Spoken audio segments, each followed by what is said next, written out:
Before we begin, like this video and subscribe for clear, in-depth coverage of the stories shaping global power and democracy, because what is unfolding in Britain right now could redefine the future of the monarchy itself.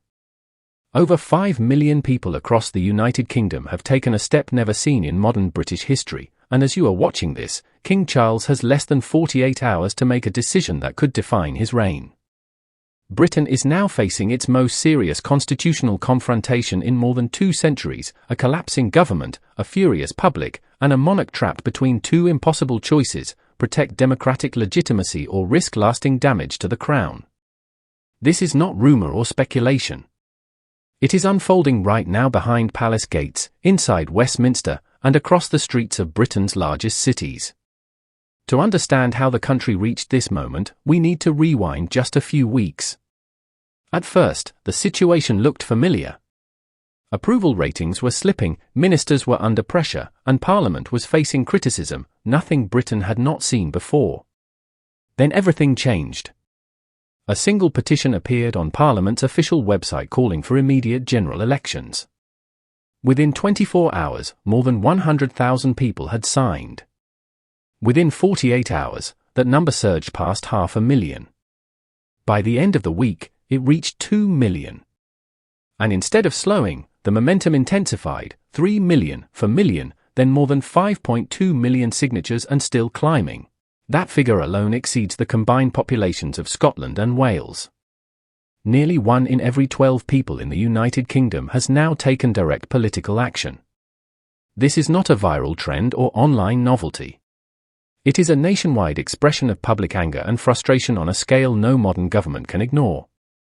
Inside Downing Street, reports describe an atmosphere of growing panic, with advisors working around the clock and emergency meetings becoming routine as the crisis slips further out of control.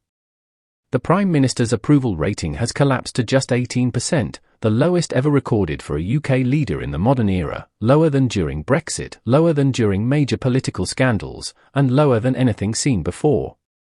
Even more alarming is another figure: 73% of the public now believe the government has lost the right to govern.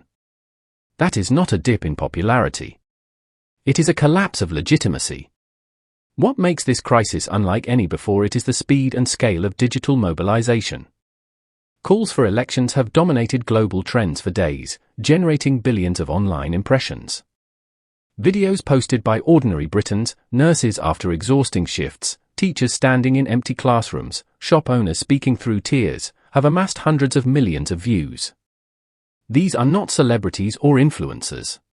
This is everyday Britain speaking directly to power. Across YouTube, independent commentators are drawing massive audiences by scrutinizing government failures, while millions more share posts on social media demanding accountability and change. The economic consequences are already being felt. The pound has weakened sharply, major stock indexes have lost tens of billions in value, and investors are openly questioning Britain's political stability. More than 70% of small business owners now say immediate elections are necessary, while multinational companies are freezing investment plans and shifting assets elsewhere. The Bank of England has quietly warned that financial instability could follow within weeks if political order is not restored. Then the crisis reached the monarchy. For the first time in decades, protests appeared not only outside Downing Street, but outside Buckingham Palace itself. Families, veterans, students, and civil rights campaigners gathered holding signs reading, "Choose democracy, the crown serves the people, and history is watching." Those images spread rapidly around the world. Shortly after, King Charles's public approval fell below 50% for the first time since his coronation. That development is historic, because the monarchy survives on public trust, and without it, the crown loses its authority. The king is now trapped in an extraordinary dilemma. If he moves to dissolve Parliament and support new elections, critics may accuse him of abandoning centuries of constitutional neutrality. But if he remains silent while a deeply unpopular government clings to power, he risks being remembered as the monarch who stood by while democratic legitimacy collapsed. Some historians warn this could become the most serious test of the monarchy since the English Civil War.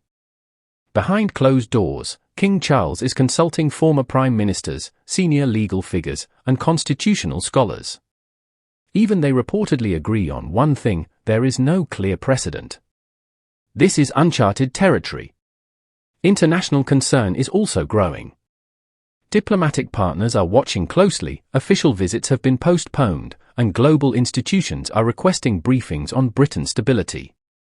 Meanwhile, preparations are underway in Parliament for a vote of no confidence, one the government is widely expected to lose.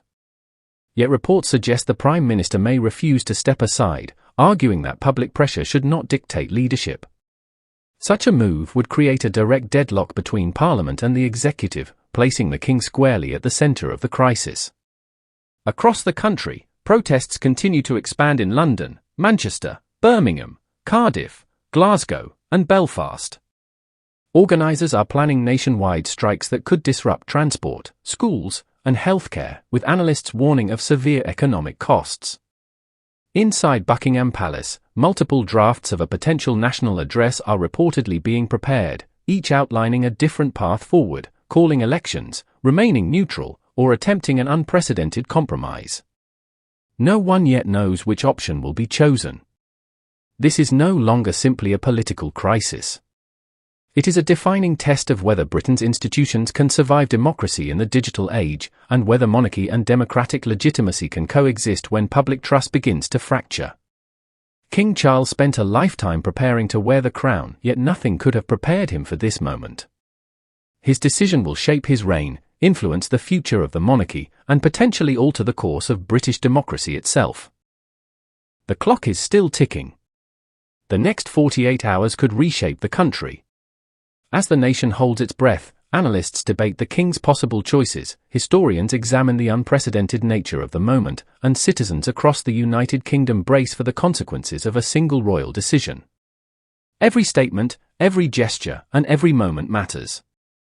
And as ordinary Britons continue to make their voices heard, through growing crowds, rising petitions, and viral videos, one thing is clear: this is a people-driven movement unlike anything seen in modern British history. The era of passive governance, many argue, is over, and the world is watching what happens next.